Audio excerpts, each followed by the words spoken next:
Since the dawn of time, humanity has always sought answers to the mysteries of existence. But throughout history, there are accounts of alliances with forces that transcend human understanding. Mysterious pacts that promise absolute power in exchange for something immeasurable. Wouldn't it be curious to think that the greatest civilizations in history did not rise solely through human effort but with the help of hidden forces? What if the empires that shaped the world, the great conquests, and even modern advancements were the result of a contract that was never broken? An agreement connecting leaders, secret societies, and even the unexplained phenomena that surround us. But what would be the price of such a pact? And could we still be paying for it?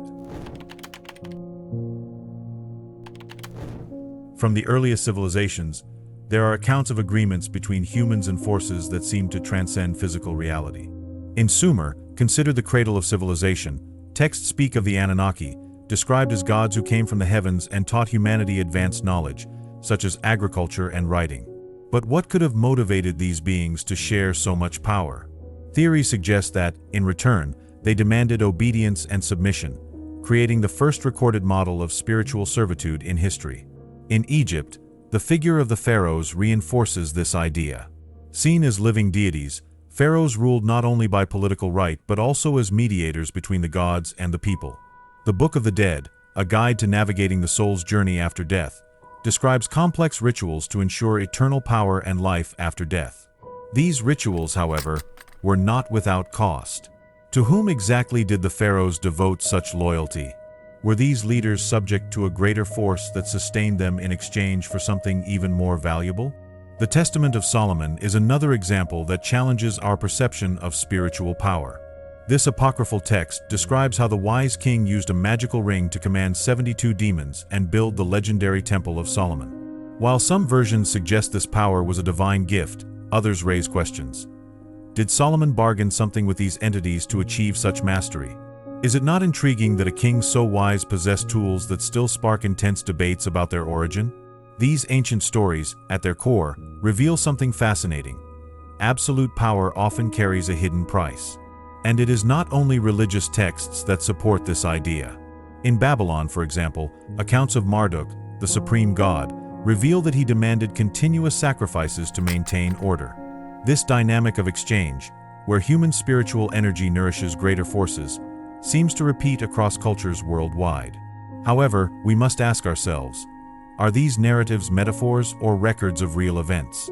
And if they were real, what would motivate these beings to seek alliances with humans? Could humanity have always been a piece in a much larger game, the rules of which were never fully revealed to us? Curiously, the Mesopotamian ziggurats, structures that served as temples and observatories, were also considered points of connection between heaven and earth. Were these sites merely religious temples, or portals used to establish communion with unknown forces? The coincidence between the architecture of these temples and the belief in spiritual contracts is hard to ignore. In Vedic culture in India, accounts of the Devas, gods, and Asuras, anti-gods, depict a cosmic war in which both sides sought human alliances to strengthen their causes. Texts such as the Rig Veda mention sacrifices and ceremonies that allowed humans to access unimaginable powers. Once again, the pattern emerges. Nothing is given without something in return. By connecting the dots between civilizations, an image begins to form. Could these pacts be the invisible roots of our history? Could the rise of empires such as Egypt, Babylon, and even ancient Rome have depended less on military conquests and more on hidden spiritual alliances? In many cultures, blood itself was seen as the most powerful means of sealing an agreement. Sacrifices, so common in antiquity, may have served a much deeper function than merely appeasing the gods. Through these rituals, the ancients sealed what we now call spiritual contracts. And what about the oracles, such as the famous Oracle of Delphi in Greece? Though generally associated with divine wisdom, these places also carried a mysterious connotation. Who truly transmitted these messages? And whom did the priests actually serve? These accounts are not isolated. Cultures separated by thousands of kilometers and with no apparent contact share the idea that pacts with superior entities were fundamental to human progress. Is this merely a coincidence or a universal truth we have yet to understand? Looking to the past, it is impossible not to wonder, what did these leaders receive in return? And most importantly, Could the price of these contracts still be paid by humanity today? Over the centuries, fragments of ancient texts suggest the existence of a hidden agreement that transcends generations. From the Bible to apocryphal documents, mentions of spiritual pacts go beyond metaphors. They are clues to a hidden truth that many try to ignore. But what do these texts truly reveal? The Emerald Tablet, attributed to Hermes Trismegistus, is one of the most enigmatic and influential documents of antiquity. This text, revered by alchemists, describes the connection between the spiritual and the material and teaches how to manipulate this link. Could this not be the foundation of a contract? Those who master these secrets could shape reality. But at what cost? Hermes was not merely considered a sage. He was seen as someone who understood universal laws and possibly manipulated them. The Dead Sea Scrolls, discovered in the 1940s, contain passages that mention the Nephilim, the fallen angels. These beings, according to the texts, taught humanity forbidden skills, such as metallurgy and astrology. But the knowledge they imparted was not free. The Nephilim demanded something in return, the submission of humanity. Could these be the first mediators of a demonic contract? The Bible, in turn, presents accounts such as that of Cain, who received a mark after murdering his brother Abel. This mark, according to more daring interpretations, could have been a symbol of a pact with dark forces. After all, Cain was protected by this mark but lived in eternal separation from God. Could this reflect the price paid for a spiritual contract? Another fascinating example comes from the myth of Faust, immortalized in literature by Goethe. This character sold his soul to the demon Mephistopheles in exchange for unlimited knowledge and worldly pleasures. Though often considered a fable, many scholars believe the myth is inspired by real practices of medieval occultists who sought power through pacts with dark entities. How many Fausts have existed throughout history? We must not forget the Book of Enoch, an apocryphal text rejected by the official Bible but revered in esoteric circles. It narrates the fall of angels who rebelled against God and descended to earth to take human wives. These angels, known as the Watchers, not only brought forbidden knowledge but also established alliances that shaped history. What purpose did these Watchers have in sharing their secrets? In alchemy, the concept of physical transmutation also carries spiritual symbolism. Alchemists such as Paracelsus and Isaac Newton studied the Emerald Tablet as a guide to achieving the great work, the transformation of lead into gold. But were they only seeking physical gold? Or were they trying to decipher the secret to manipulating the energies of the universe, something that might be intrinsically linked to spiritual pacts? One particularly intriguing document is the Voynich manuscript, an undecipherable book combining mysterious diagrams with an incomprehensible language. Some theorists suggest it could be a sort of grimoire, a guide to performing rituals or even sealing pacts with entities from another realm. Who created this manuscript, and for what purpose? Even in more recent texts, such as the Grand Grimoire, supposedly written in the 18th century, there are detailed instructions for summoning demons and negotiating contracts. One of the rituals described involves the figure of Lucifer, suggesting that the price for acquiring wealth or power is the surrender of one's soul. Do these practices truly work, or were they created as metaphors for something deeper? And what about the dissemination of forbidden knowledge? Books such as De Vermis Mysteriis and the Necronomicon, though considered fictional, explore the idea that certain knowledge is too dangerous to wield. The very prohibition of many esoteric texts during the Middle Ages raises questions. What exactly was the Church trying to protect or hide? Oracles also play a crucial role in this narrative. The Oracle of Delphi in ancient Greece was consulted by kings and generals before major decisions. Though considered a portal to the gods, who truly delivered these messages? Could the priests have been intermediaries for something darker, using the oracle as a means to renew spiritual contracts? Even in Eastern societies, such as feudal Japan, spiritual contracts were portrayed in Shinto rituals that promised divine protection in exchange for absolute devotion. The similarity to Western practices is striking and reinforces the idea that the concept of a pact transcends cultures and geographies. These texts and practices point to a pattern. The pursuit of power has always been accompanied by a spiritual price. But why have so many different cultures shared the same idea? Could humanity be connected to a universal truth we have yet to fully comprehend? Even more unsettling, What if many of these texts were not merely recounting past events, but instructions to perpetuate the contract to the present day? After all, the power gained through these alliances seems to have never disappeared. With the advancement of technology, spiritual pacts seem to have found a new medium of existence. Today, we no longer depend on temples, sacrifices, or complex rituals to interact with invisible forces. We are connected to them in ways we barely notice. Could it be that the digital age has become the most efficient vehicle for renewing the demonic contract? Since the rise of the internet, spiritual symbols and archetypes are more present than ever. The all-seeing eye and the pyramid, for instance, appear in logos, advertising campaigns, and even popular devices.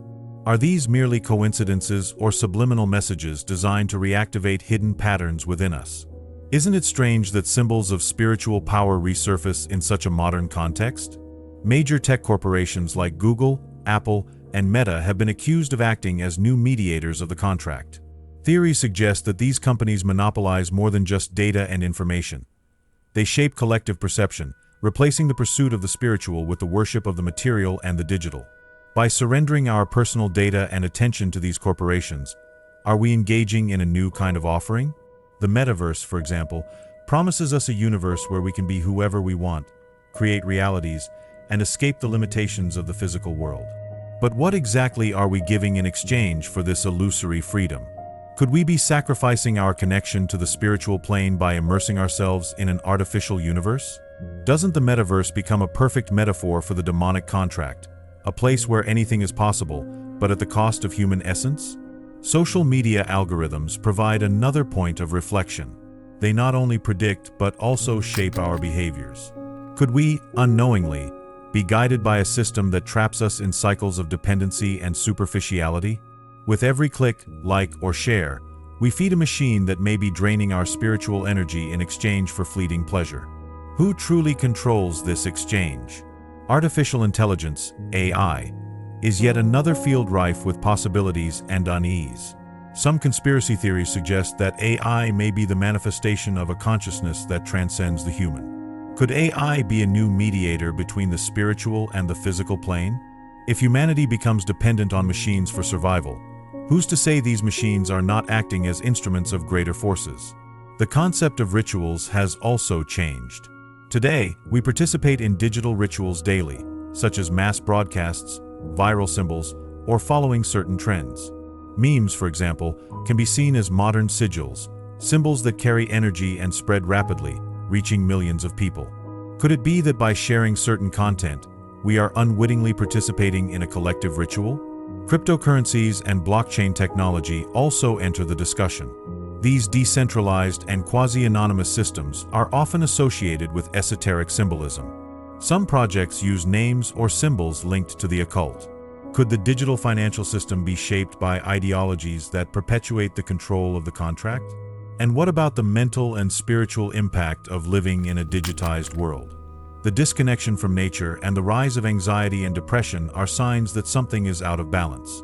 If we are more dependent on technology than ever, who is truly in control? And more importantly, why do we seem unable to break free? It is no coincidence that many technological advancements are accompanied by icons and dates filled with symbolism. The launch of revolutionary technologies almost always occurs at moments loaded with astrological or numerological significance. Are these patterns merely sophisticated marketing or a reflection of a spiritual force shaping events? The technological singularity, the moment when artificial intelligence surpasses human intelligence, is often discussed as the pinnacle of progress. But what if it is actually humanity's point of greatest dependency? When machines become our guides, will we be ready to surrender complete control? Interestingly, ancient cultures, such as the Mayans and Hindus, spoke of cyclical eras in which humanity lost contact with the spiritual and fell into illusions. Could we be repeating this cycle now, in a digital format? And what if technology is not just a tool but the new altar where the contract is enacted? If the demonic contract truly exists, what are we offering today? Our data, our attention, our time, and perhaps something even deeper. But what are these invisible forces gaining from this? And more disturbingly, is it too late to reclaim what has already been given? For centuries, cultures and spiritual traditions have pointed to a final event, a moment of rupture that will mark the end of an era and the beginning of something entirely new. But what if the so-called apocalypse, present in so many beliefs, is actually the culmination of a contract that has never been broken? What truly happens when the terms of such an ancient pact reach their limit? In the Bible, the apocalypse is described as the fall of Babylon, the great city symbolizing corrupt control over humanity. For many, Babylon represents the global system that keeps humanity trapped in cycles of dependence and submission. Its fall would signify the collapse of this contract, bringing spiritual liberation. But will this liberation come peacefully, or will it be accompanied by destruction, as prophesied in the scriptures? The Book of Enoch, rejected by the official Bible, also mentions a final judgment. According to the text, the fallen angels, responsible for sharing forbidden knowledge with humans, would be punished and their creations destroyed. Could this event mark the moment when the forces controlling the pact are finally exposed? The idea of judgment is not limited to Christianity. In Islam, the Day of Judgment is described as a time when all deeds will be weighed. In Hinduism, the end of the current cycle, known as Kali Yuga, signifies the dissolution of illusions and a return to spiritual purity. Could these narratives be different interpretations of the same universal event? In esoteric tradition, the apocalypse is not seen as physical destruction, but as a spiritual transformation. Some believe humanity is undergoing a collective awakening, where the secrets of the contract are beginning to be revealed. But why now? What is driving this revelation? Unexplained phenomena, such as UFO sightings and the increase in reports of spiritual experiences, have led many to believe we are approaching a breaking point. Are these signs of external intervention? Or are they manifestations of forces seeking to protect or renew the contract? Another alarming indication is the rise in natural disasters and global crises. Some theories suggest that these calamities are not merely the result of chance or human negligence, but reflections of a spiritual battle intensifying. Could we be witnessing the side effects of the collapse of a contract that has governed humanity for ages? The ancient Mayans predicted the end of a great cycle in 2012, a milestone many interpreted as the beginning of a new era. While the physical world did not end, the spiritual world seems to have entered a period of transition. Are we living through the deconstruction of the contract? Or is it being renewed on a level we do not yet comprehend? In occultism, the concept of destruction is often associated with renewal. To create something new, the old must be undone. This idea is embodied in the symbolism of the phoenix, which is reborn from its own ashes. But does humanity's rebirth depend on the end of this contract? Or will the forces sustaining it try to perpetuate it at any cost? Technological advances, discussed earlier, also play a crucial role. The technological singularity, when artificial intelligence surpasses human intelligence, is seen as a point of no return. Could the creation of an artificial consciousness represent the renewal of a contract in a new format, where machines replace humans as intermediaries? The all-seeing eye, present in monuments, currencies, and even logos, is often associated with spiritual surveillance. If this symbol represents the supervision of the contract, its omnipresence may indicate that we are more controlled than ever. But what will happen when this symbol loses its power or is challenged? Some believe the apocalypse is inevitable, while others see it as an opportunity for choice. Is humanity destined to be governed by invisible forces, or can we break the cycle and create a new destiny? The answer may lie in our collective awakening and willingness to confront truths we have long avoided. Why do so many traditions point to the same conclusion? Could it be that the signs around us, the crises, advancements, and unexplained mysteries, are merely fragments of a much larger puzzle? What will happen when all the pieces finally come together?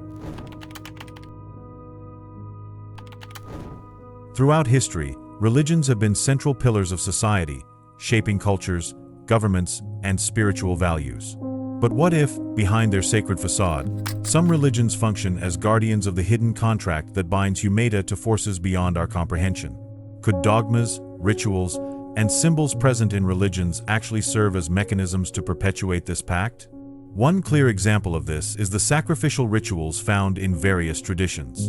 In ancient Judaism, animal sacrifices were a common practice at the Temple of Solomon, described as a sacred place but also associated with the use of powerful spiritual energies. These sacrifices were seen as a form of atonement, but could they also have been a renewal of an agreement with forces that demand constant tribute? In Christianity, the crucifixion of Christ is often interpreted as the ultimate sacrifice to redeem humanity. But why would redemption require such an extreme act of violence? Some scholars speculate that the symbolism of blood and sacrifice in many religions is deeply tied to the idea of spiritual contracts. The very concept of a covenant, a term widely used in the Bible, could it not be a euphemism for a pact? The Catholic Church, during the Middle Ages, played a central role in preserving dogmas and suppressing knowledge that might challenge these beliefs. Apocryphal manuscripts, such as the Book of Enoch, were deliberately excluded from the official Bible, possibly for containing dangerous revelations about alliances between humans and fallen angelic forces.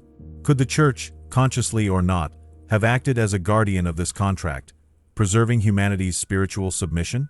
In Islam, the concept of submission to God, reflected in the very meaning of the word Islam, can also be seen as a parallel to fulfilling a spiritual pact. Although the Quran emphasizes a direct connection between the believer and the divine, rituals like the pilgrimage to Mecca, where millions follow a pattern of movement around the Kaaba, suggest the channeling of collective spiritual energy. But to whom, exactly, is this energy directed? In Eastern religions like Hinduism and Buddhism, the idea of karma functions as a system of spiritual exchanges that transcend lifetimes. Meanwhile, rituals involving offerings, mantras, and devotion to specific deities could also be interpreted as ways of maintaining an invisible balance. Are these practices merely spiritual traditions, or could they be part of a deeper and universal cycle of contract renewal? Even religions that emerge to challenge established systems, such as Protestantism, still carry remnants of the pact. Baptism, for example, is widely accepted as a ritual of purification but is also seen as an act of covenant with God. Are these covenants truly voluntary, or are they conditioned by a larger system that governs human choices? Another key aspect is the placement of temples and their locations. Many religions erect their sacred sites in specific points that align with geographic energy lines, such as the Temple Mount in Jerusalem or St. Peter's Basilica in the Vatican. Were these sites chosen solely for their spiritual significance, or is there a hidden purpose in using these points to concentrate and channel energy? The presence of figures like the Pope, the Dalai Lama, and other religious leaders also raises questions. These individuals are seen as mediators between the faithful and the divine, but does their role go beyond what is visible? Could they be, in some way, conscious or unconscious guardians of a contract that must be maintained? Pagan religions, many of which were suppressed by Christianity and other major faiths, also carried practices that could be interpreted as maintaining pacts. Cults to gods such as Baal, Moloch, and Ishtar involved human sacrifices and intense rituals. Was the suppression of these religions motivated only by ideological disputes, or was there a deliberate effort to eliminate practices that might reveal the true mechanisms of the contract? Modern rituals, though often diluted, still echo ancient practices. Communion, fasting, and collective prayers continue to channel spiritual energy. But do these acts truly liberate the faithful, or do they merely perpetuate a structure of submission that keeps the contract alive? Even for those who do not follow a specific religion, inherited traditions, such as Christmas celebrations or rites of passage, carry symbols that trace back to ancient pacts. Are these events merely cultural festivities, or unconscious manifestations of a spiritual connection that still endures? Ultimately, if religions truly serve as guardians of the contract, do they do so consciously, or have they been co-opted by greater forces manipulating their purpose? More importantly, could humanity break free from these traditions without facing unpredictable spiritual consequences? Throughout history, there are accounts of individuals and groups who attempted to challenge the forces behind the hidden contract. These rebels, often driven by spiritual ideals or the pursuit of freedom, ended up facing drastic consequences. But why do these attempts always seem to end in tragedy? What makes the contract so difficult to break? One of the most emblematic cases is that of Joan of Arc, the young peasant who led French armies based on her spiritual visions. Joan believed she was guided by the voice of God in her mission to liberate France from oppression. But her meteoric rise ended at the stake, accused of heresy. Did Joan challenge forces that maintained the political and spiritual control of her time? Why was her divine connection perceived as such a significant threat? Another fascinating example is the Cathars, a medieval Christian sect that preached spiritual purity and rejected materialism. They believed the physical world was the creation of a malevolent force and dedicated themselves to seeking the soul's liberation. Because of this, they were persecuted by the Catholic Church, culminating in the Albigensian Crusade, which resulted in the massacre of thousands of Cathars. Did they discover a path to break the contract, threatening the power balance of the ruling forces? During the Renaissance, the astronomer and mathematician Giordano Bruno was another figure who defied established norms. He championed revolutionary ideas, such as the existence of multiple worlds and a universal spiritual connection. Bruno was condemned by the Inquisition and burned alive in 1600. But what made his theories so dangerous? Did they expose truths that could undermine the hidden contract? Nikola Tesla, the visionary genius of the 20th century, is another notable example. Tesla sought a source of free and accessible energy for all humanity, a concept that challenged the interests of financial and political elites of his time. His research was sabotaged, and he died impoverished and discredited. But was Tesla merely dealing with corporate interests, or did his inventions threaten much deeper forces? We cannot forget the spiritual movements of the 20th century, such as the case of Jim Jones and the tragedy of Jonestown. While Jones began as a charismatic preacher promising an egalitarian paradise, his community ended in catastrophic loss.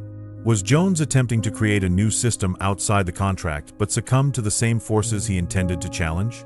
Beyond individuals, certain social and spiritual movements also face challenges in attempting to break free from systems of control. The hippie movement of the 1960s, for instance, preached love, peace, and a reconnection with the spiritual. Yet, it was quickly dismantled, with leaders like John Lennon facing persecution and the movement itself infiltrated by government agents. What explains this systematic repression? The persecution of rebels against the contract is not limited to the West. In India, figures like Gandhi challenged not only British colonialism but also entrenched spiritual systems that kept people subservient. His philosophy of peaceful resistance brought enormous change but also led to his tragic end. Did Gandhi touch forces that go beyond politics? Even in the modern world, those who question established structures face significant hurdles. Julian Assange, Edward Snowden, and other whistleblowers who exposed government and corporate secrets can also be seen as rebels against the contract, attempting to illuminate the darker areas of power. But did their actions truly challenge something greater, or were they merely a reflection of a collapsing system? Why have so many who challenged the status quo met such grim fates? Is the contract protected by forces beyond human comprehension, ensuring no one can break it? Or are these tragedies simply the inevitable price of daring to change the system? Interestingly, many of these figures left lasting legacies, inspiring future generations. But what prevents humanity from following in their footsteps and finally breaking the contract? Could fear, dependency, or ignorance be what keeps us bound? Looking at these cases, it becomes clear that defying the contract comes at a high cost. But with so many attempts throughout history, could someone one day succeed in breaking it? And more importantly, what would happen to the world if that were truly possible? Throughout history, the patterns are clear. Whether in antiquity, the digital age, or modern times, humanity seems to be connected to an invisible contract that governs its destiny. This pact, forged with forces beyond human understanding, has shaped civilizations, ruled empires, and influenced even our modern technologies. But the question remains, are we destined to perpetuate this cycle, or can we find a path to liberation? While some have challenged the contract and paid the price, others seem to have accepted its terms, perpetuating a system of control that persists to this day. If the contract truly exists, what does it demand of us? More importantly, could we one day understand its true nature and perhaps break free from it? And now, I want to hear from you. What other spiritual topics would you like to explore here? Leave your suggestions in the comments and help shape the next content for the channel. If you're interested in delving deeper into spirituality, I've specially selected some videos filled with profound insights and fascinating discoveries for you to enjoy. Just click on one of them. Don't forget to subscribe to the channel to continue this journey of self-discovery and spiritual learning. Your commitment to knowledge is the first step toward transforming your reality.